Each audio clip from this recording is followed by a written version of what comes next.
आपको लग रहा होगा कि मैं किस लिए आपको बनाने आया हूँ। नहीं, नहीं, मुझे आपसे अपने बारे में बात करनी है। मैंने अपने अतीत में बहुत सी गलतियां की हैं। मैं अतीत तो नहीं बदल सकता, लेकिन यह जरूर कहना चाहूंगा कि मैंने खुद को सुधारने की दिशा में काम शुरू कर दिया है।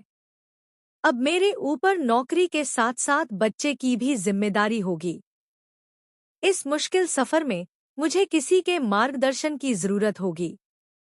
कोई ऐसा जो मेरे सिर पर हाथ रखकर मुझे सहलाए और आशीर्वाद दे। आशीर्वाद दे। विद्या, किरा और रवि की एंगेजमेंट रिंग देखकर हैरान है, हैरान है।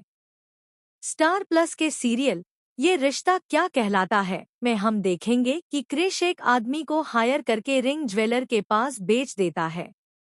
उसी ज्वेलरी शॉप में विद्या भी आती है, उसी रिंग की डुप्लीकेट बनवाने के लिए। असली रिंग देखकर विद्या शॉक हो जाती है और उस आदमी का पीछा करने की कोशिश करती है जिसने यह रिंग बेची थी। लेकिन वह आदमी विद्या को चकमा देने में कामयाब हो जाता है। दरअसल वही आदमी क्रिश है जिसने यह रिंग बेची थी, और इस सच्चाई से विद्या अनजान है, अनजान है। लेटेस्ट टीवी अपडेट के लिए हमारे चैनल सीरियल ट्विस्टर को सब्सक्राइब करना न भूलें। सब्सक्राइब करना न भूलें।